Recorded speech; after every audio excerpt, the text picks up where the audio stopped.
Hi guys, welcome back to another video. We're going to be carrying on today with our articles that we started looking at Tartaria in the news.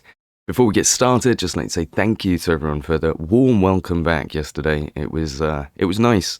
I forgot how much I enjoyed being in the chat with you guys. And yeah, we really learned some stuff. So if you haven't watched yesterday's video, you should probably go do so at some point. We just went through some more of these articles, looked at the language and stuff. So you should go watch that. But today we're continuing from A Tattooed Man, which talks about this bloke who was taken prisoner of war.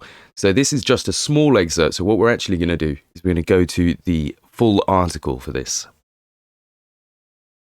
So we've come now to the Library of Congress, where we're going to have a look at the full article, which is from 1878. As you can see here, and the article is down here. Now, this article itself appears in many newspapers. This isn't the only one. It's just usually when an article appears so many times like this, I'll just take one of the links and post that to have a look at. There's no point going through all the others. In fact, most of my research doing this was going through copies. You know, there's hundreds and hundreds of mentions of Tartary and stuff like that, and most of them are just replicas of the same article posted to a different newspaper. It's just the same information being regurgitated, really. So we're going to look at this, and this is A Tattooed Man. So a very strange person is now visiting Rome, where he creates a good deal of excitement in scientific circles. This is nothing less than a tattooed man named George Constantinos, a Greek by birth, 48 years old, and of a massive Herculean frame. 14 years ago, he, with two others, a Spaniard and an American, were taken prisoners of war in Chinese Tartary, and all three subjected to this fearful torture to which the Spaniard alone succumbed. The description this man gives of his sufferings is almost too horrible for belief, and it is difficult to find a reason for the selection of this mode of punishment, demanding such a profusion of skill and wearisome labour, but the victim is of the opinion that the natives, who are extremely jealous of their independence, wish to have in all who escaped living witnesses of the danger to which those exposed themselves who dared to make war upon them. 4 hours every day, for 4 months, he was visited by an artist of the country, who, while the prisoner was firmly held down by 3 men, with a sharp lancet dipped in Indian ink, executed all manner of designs upon his skin. In this way, the whole surface of his body was covered with hieroglyphics, Burman characters, figures of men, women, elephants, monkeys, crocodiles, tigers, plants, birds, etc. In fact, a complete illustration of natural history seems to be represented on him, and all with a fineness of execution and profusion of design hard to imagine. 4 years since he managed to escape from his enemies, and since then he has been travelling in Europe wherever he goes, being the subject of curious study to medical men. So that is incredible. It's talking about a war in Chinese Tartary, where a Greek, a Spaniard, and an American all were taken prisoners of war. So what kind of army was fighting in Chinese Tartary that would have had a Greek, a Spaniard, and an American all fighting together and all being captured together? Is this article simply propaganda to make the Tartarians of the Chinese area seem like barbarians, or is this real? It is known that the Tartarians in those regions did tattoo themselves like the Maori folk, so perhaps that's something. So our next article comes from about 1877, and it talks of war being declared. We'll go to the whole article here, which talks much of the Russians advancing, but we won't be reading the whole thing. But if you want to, you can do. The link's quite a long one, but you'll be able to find it if you do a bit of research, not very hard. But down here, the information that we want to focus on is right here. And it says, "But this letter made no alteration in the resolutions taken at the port, which soon after, by the influence of the new Grand Vizier and the Sham of Tartary, declared war with his Tsarish Majesty. In the month of March 1711, the Grand Vizier, having made the necessary dispositions for the campaign, went out of Constantinople to put himself at the head of the Ottoman army, which was assembled at Adrianople, from whence he caused them to decamp and take the route of the Danube. The Tsar's minister being imprisoned and his courtiers stopped on the frontiers of Turkey, he could not be informed of what was done at Constantinople, but learned so much by other hands as to be able to give orders to be in the field before the Turks. He likewise prepared for the defence of Azop, whither he sent Vice Admiral Vanderkruis with 300 good sea officers, and leaving to Prince Mensikov the command of his, I can't tell what that actually says, by sea and land in Livonia, Lugria and Fruland. He set out himself from St. Petersburg to Moscow, that he might the more readily attend the new levies and dispatch a numerous army into the Ukraine. So obviously 1711, the English has a little bit difficult to follow, but this talks of the Sham of Tartary and the Grand Vizier declaring war with his Tsarish Majesty in 1711. So because it's talking about 1710 up here, 1711, and also interestingly talking about the Ottoman army and the Grand Vizier setting out from Constantinople. So our next article that we come to is from the Lewistown Gazette from 1852, and it's another article that has appeared in many different newspapers. I think I might have even seen this in a British newspaper before, but these are obviously all American, Library of Congress, and this is called Mazeppa, or the Wild Horse of Tartary. So it says, taken from a popular poem of Lord Byron and reproduced and adapted for the Circle with a most attentive and careful exhibition of the powerful situation so graphically described in the great poetic legend. The music and overture directed by R. Willis, the varied and splendid costumes by Miss Rivers, every description of imitative decorations appearing to Poland and Tartary by Fixer. So obviously Tartary is just a name for a stretch of land, as is Poland. Definitely not real countries. Mazeppa under the name of Kazina, afterwards King of Tartary. Remember, it's just a stretch of land. It definitely didn't have a king. So it says, the grand procession of horse and foot and complimentary tournament, unlocked for entrance of the unknown knight. His subsequent escape and speedy detection. His mystery solved, for Mazeppa boldly avows his purpose in attacking the Count under the guise of the Black Knight. The Castellan pronounces terrible and awful doom upon Mazeppa, to meet which he is forcibly bound to a mad Tartarian steed, whose fury is increased to desperation. He is launched onwards by the exasperated horse in the darkness of the night and the yells of his incensed enemies. Mazeppa finds a father, a conspiracy is defeated, the father preserved from the assassin's blade.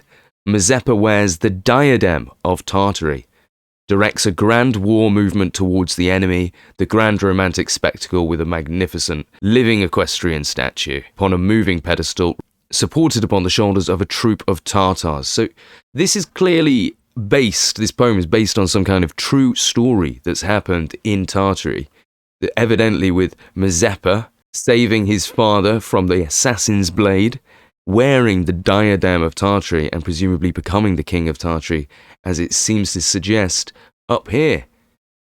And under the name of Kazanir, so presumably that would translate to the city of Kazan, obviously in modern-day Russia, in the province of Tatarstan. Quite the interesting story. A mad Tartarian steed. There are Tartars. He wears the diadem of Tartary. So I've brought us over to Wikipedia to actually have a look at the Mazeppa poem. A narrative poem written by the English romantic poet Lord Byron in 1819. It is based on a popular legend about the early life of Ivan Mazeppa, who later became Hetman of Ukraine. So this is the king of Tartary, according to the legend of the poem. But unfortunately, we probably won't find Wikipedia calling him that.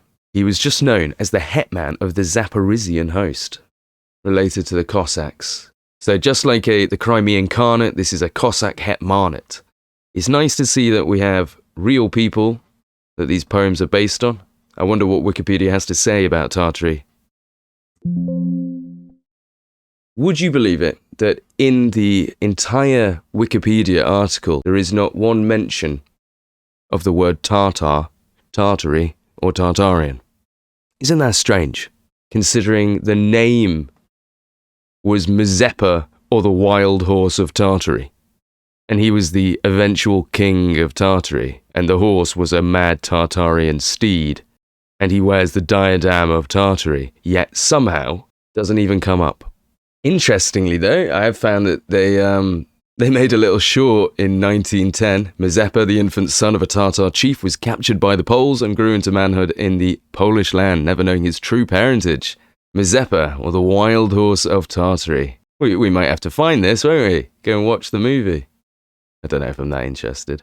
So here is the whole synopsis. Through his bravery and gallantry, he became the favourite page of Olinska, daughter of Castellan, a Polish noble. Mazeppa was the favourite of all women and the envy of all men. He loved Olinska and his love was returned, but this was against the plan of Castellan, who had made preparations to marry her to Count Prenislas. Mazeppa forced a duel with his rival in which the latter was seriously wounded, and the enraged Castellan, as a punishment to Mazeppa, had him tied to the back of a wild and desperate horse in spite of the pitiful entreaties of Olinska. The helpless Mazeppa was driven through the forests and rivers, attacked by wolves, drenched by the rain, then scorched by the sun, with the ropes that bound him buried deep into his flesh, longing for death. He reached the Tartar camp, where the exhausted horse at last dropped.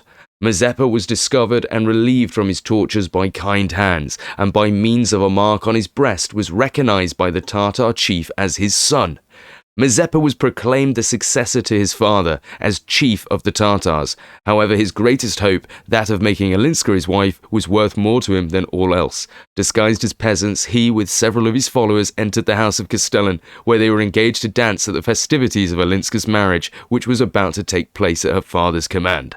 At the opportune moment, the Tartars overpowered the house of Castellan and released Olinska, once more reunited, now for all time, with her Tartar lover, Mazeppa. Replace the word Tartar with Tartarian, and that's the true synopsis. As that person said in our last video, why have the Tartarians become mere Tartars? The New York Public Library digital collections, we've also got a picture here, which was created between 1850 and 1950. Very helpful. But as you can see, the wild horse of Tartary. And you can even buy a paperback copy of the book. So how the hell does Wikipedia not mention the word Tartary? It's ridiculous, isn't it? Our next article is from the Daily Madisonian from 1842, and this is quite a long article, so we won't be reading the whole thing because it's about this guy, General Harlan, that they are happy to announce that General Harlan is preparing for the press a narrative of his residence and travels in Asia, and it goes on about his 18 years among the pagan and Mahometan countries of the East. So in this article, we have mentions of Tartary here, and I believe again down here. So we'll have a look at these mentions of Tartary.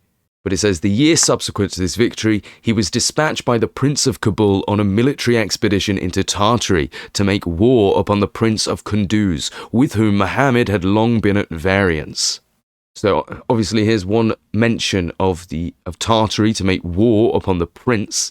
Now, Kunduz is today in Afghanistan. It's the 7th largest city, and you can see its location here on the map, and we'll show on a map of Asia. So here is all independent Tartary, if you remember when we've seen it on the maps, and Kunduz right at the bottom, because obviously the Tartarian Empire did take over all these bits, and they even controlled the Mughals of India before the British eventually managed to take over that and even into Afghanistan. And if you remember, the Russians moved south, but we will see more articles that will talk about that, so I won't spoil the fun.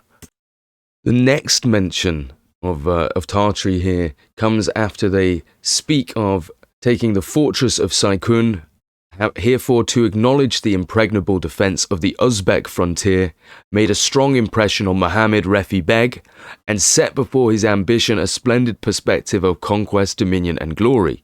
The political convulsions that suddenly ensued in consequence of the invasion of Afghanistan by the English, the deposition of Dost Muhammad, who fled into Tartary and fruitlessly endeavoured to excite a religious war among the Uzbeks against the English.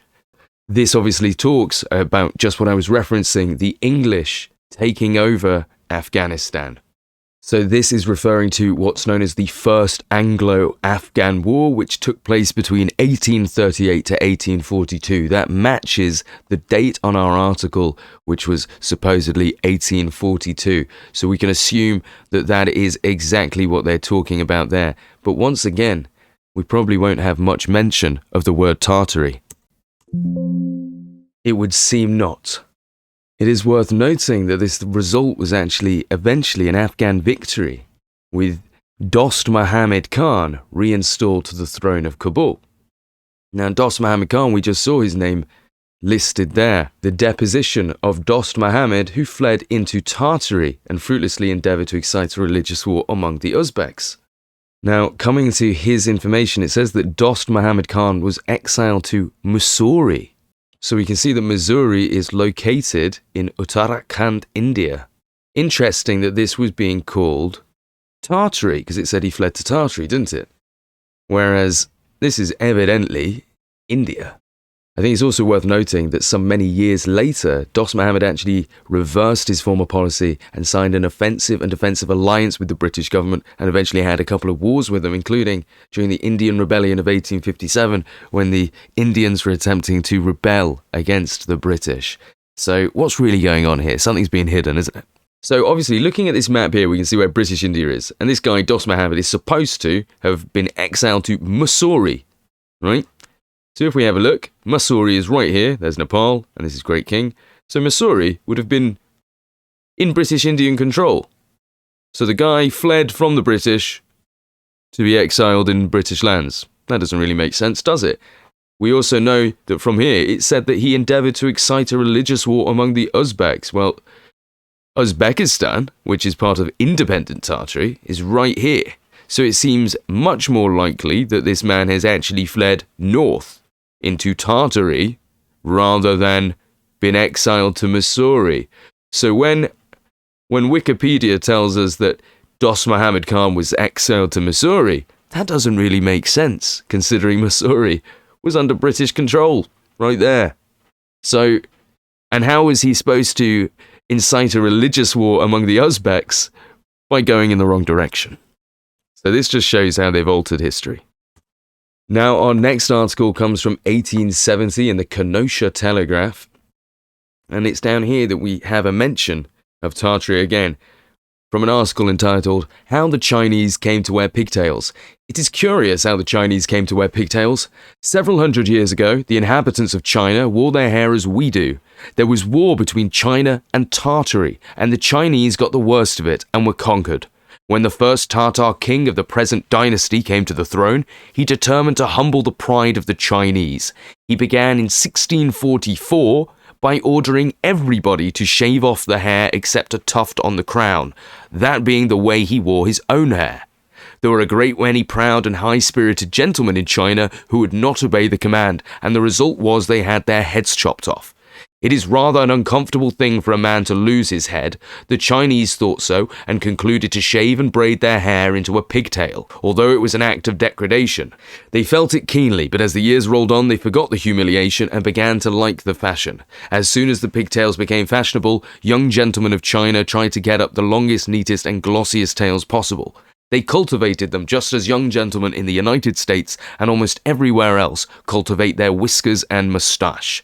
Greasing, combing, brushing, and fingering them all the time. That's very interesting. The first Tartar king of the present dynasty, and he began in 1644 ordering them to shave off their hair. The Chinese capital at Beijing was captured by the rebel leader Li Zicheng, and desperate Ming Dynasty officials called on the Manchus for aid. The Manchus took advantage of the opportunity to seize the capital and establish their own dynasty in China. And this is the emperor at the time. This is our Tartar king that supposedly made them change their hairs into pigtails. Hong Taiji. This was our Tartar king. The article's a few years later in 1873, and it's from the Daily Kennebec Journal. And if we come down here in the general news, it's only a very short mention of general news. The Khan and Tartary has seen enough of war and sues for peace.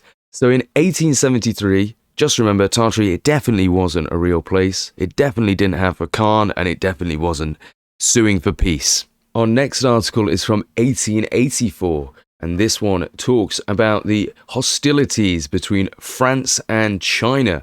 And if we come down here, we see a goodly number of the Celestials. We'll talk about that more at some point. A goodly number of the Celestials are brave and quite skillful warriors, especially the inhabitants of Chinese Tartary.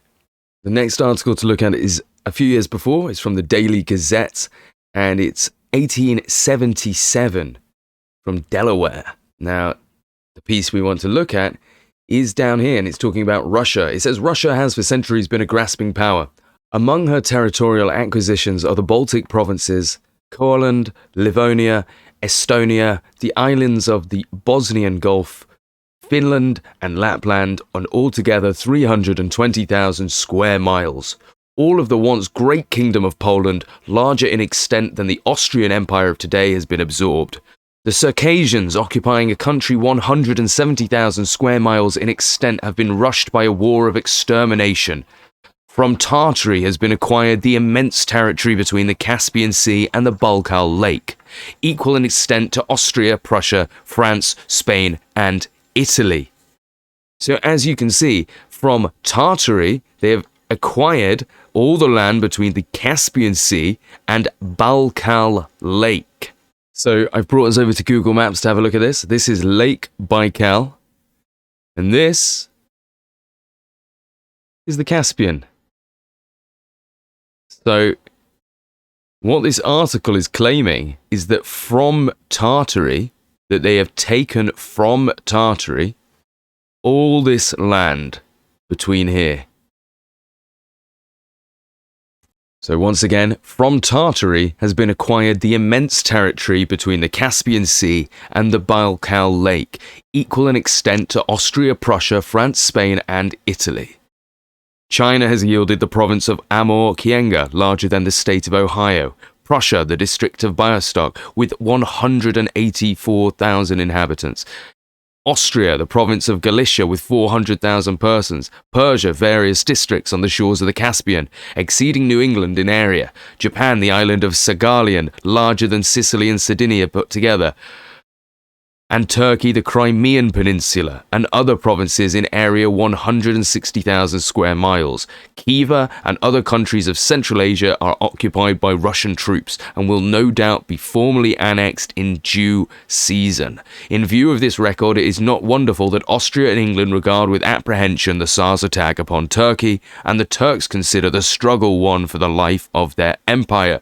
So Russia was doing bits in 1877, or in the 1800s in general. Russia has taken everything. If we go back to our map, this is what they seized just from Tartary. From China, they'd seized up to the Amur, which the Amur River starts somewhere around here. They'd seized Saghalien here. They'd seized that from the Japanese. They'd taken everything, and obviously they'd taken all this as well from the Siberians a bit earlier. So all this, and down here into the Persian lands, Russia had taken it all. Over here, Crimea and all these areas, Russia had taken that too. Austria, Poland, they weren't safe. They'd had bits taken. It's absolutely insane. So we're actually moving back in time now, and we've come to 1861. With the Wood County Reporter, which talks how the war ended. The war between the Allied powers, England and France, and China is at an end. The last arrival from Europe reports the restoration of peace, the capture of the city of Pekin, the second greatest in population by the Allies, and the consequent fleeing of the Chinese emperor to Tartary brought the Celestials to their senses and induced them to make overtures of peace, which it appears have been successful, and the fleets of the Allies, having probably received full satisfaction and redress for their grievances, will now return home. I love that they call them the Allies, the super friendship good guy team. That is talking about the invasion in 1861 of China by the Allies, the British and the French, and the Emperor fleeing into Tartary. And as I'm sure you're all aware, the city Pekin is referring to Beijing today. Now, for this article, we've come quite a bit forward in time to December 28th, 1978, for the Essex County Herald at the University of Vermont. We're going to have a look down here at this article called How the Banknote Originated. We're not going to be reading all this, although you could if you want, but I'm not going to. We're going to be going down here to the important information that we're here for. The temptation to create money by the issuing of notes in excessive quantities has long been a characteristic of potentates. In many countries, it was necessary to deprive the ruler of his power to issue money, and the right was bestowed on private institutions. In 1332 AD, the Emperor of Tartary made money of paper and leather to such an extent that gold and silver fell into disuse. At one time, it took 1,000 min, or $15,000, in paper money to buy a cake of rice. This reckless issuing of notes eventually placed the money in such disrepute that in 1686 there was no trace of it left. So that's quite interesting, isn't it? That in 1332, the Emperor of Tartary, he was printing money with paper and leather. The Emperor of Tartary might have been one of the first people to be printing paper money, yet he didn't exist. Our next article brings us back to 1853 in the Camden Weekly from the University of South Carolina. We come down to our mentions. We have a lot of mentions of emperors over here, but what we're coming down for is the Emperor and Tartary. Now, this mentions Tartars quite a bit in this article. You can see here, so far as it may establish a more liberal and tolerant government in lieu of the Tartar rule. You can see, it will be remembered that the Chinese proper has been governed by the Tartars from 1642 to the present time, which is what we saw with the Manchus. So that is considered the Tartars, the Manchus, as we know them, the Qing dynasty. They were called in by the emperor of that time to aid him in suppressing a rebellion which was too strong for him. They suppressed the rebellion, and they kindly consented to relieve the emperor of all further dread of such matters by taking the reins of empire into their own hands. The present emperor is the seventh of this Tartar dynasty, and though for probably a century secret societies have existed in China, the object of which was to subvert the Tartar rule, yet this rebellion is the first open attempt for that purpose. Thus far, it has been successful. The rebels have overrun a large portion of the 18 original provinces of China. They are in possession of the most important cities and most of the seacoast. The latest news announces their advance upon Pekin and the flight of the emperor into Tartary. Is this a flight or a withdrawal for the purpose of gathering force from the hordes of the northern Tartars? From this source, the rebellion of 1542 was quelled, and it may again contribute needed strength and courage to the emperor's army. And this article is from 1853. So that's such a coincidence that 7 years later, in 1860, in September of 1860, well, with this article dated 5th of Jan 1861, that when the Allies, the capture of the city of Pekin, the second greatest in population by the Allies, and the consequent fleeing of the Chinese emperor to Tartary brought the Celestials to their senses. So 7 years later, and the emperor's done the exact same thing and fled to Tartary. I think we're building a narrative here that possibly whenever anything bad happened, the emperor would flee back to Tartary and ask the Tartars to come help him sort it again. Now, this is going to be our final article for today. It's from 1881, the Frostburg Mining Journal, and it just has a mention of Crim Tartary. The article itself is, quite satirical. It's just a writer basically talking about how important the newspapers are. As you can see, in a quarrel with a newspaper, the laugh is against the private citizen.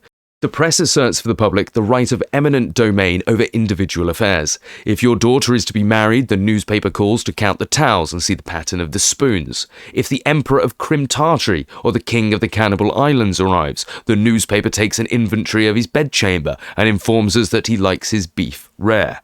Now, this is obviously just mentioning Crim Tartary and the Cannibal Islands as references, but it's very important because as somebody in 1881 reading this newspaper, you would obviously be expected to understand that reference. Having the Emperor of Crim Tartary would obviously imply that everybody in 1881 that was reading this newspaper in Maryland would know what a Crim Tartary was and who the Emperor might have been. Now, what's interesting, if you come to Google and search for the Emperor of Crim Tartary, you'll actually see this, which is called The Rose and the Ring, a satirical work of fantasy fiction, and it's set in the fictional countries of Paphlagonia and Crim Tartary. That really is brazen, isn't it?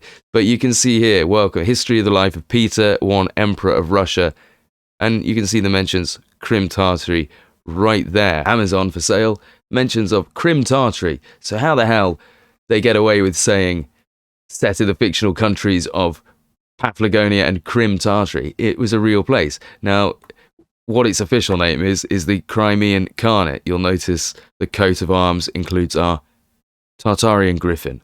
So the Crimean Khanate, self-defined as the throne of Crimea and Deshti Kipchak, and in old European historiography and geography known as Little Tartary, was a Crimean Tatar state existing from 1441 to 1783. The longest lived of the Turkic Khanates that succeeded the empire of the Golden Horde. So there you go. You see how this kind of stuff gets the names changed just to hide it a little bit. So if you want to come and look this up, you can even see Crimean Tatar here. Look. And this is how it's been Latinized. But look at the way that they have their own language, their own places. The Lesser Nogay Horde, that you've heard a lot about them if you've watched my channel. So, you should come and read up on this stuff if you're interested. Because the Crimean Khanate is obviously the Crimean Empire. Now you can see from this picture here where the area was, Crim Tartaria here. And in other points in history, they take over the sections like this. But this is the Nogays up here, the Nogay Horde that controlled all this part of Tartary. And as you can see, these are the Muscovites. So in 1707, the Russians were not very big at all. They were only this section up here. And then they just started spreading, taking over, going east, taking over the Nogay Horde areas of Tartaria, and then they moved south, etc., as we've learnt today. So you can see.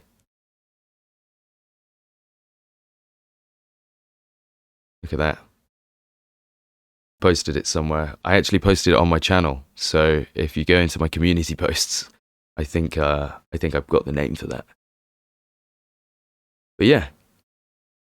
So I think we'll end that video there. I hope you've learnt a lot today.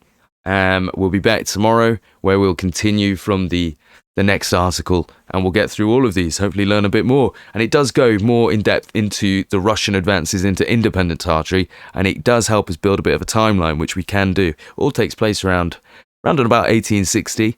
They start moving into independent Tartary and performing a few war crimes. So we'll get into that on the next episode. I hope you enjoyed this one, and thank you for all the support. Thank you for the warm welcome back, and I'll see you next time. Peace.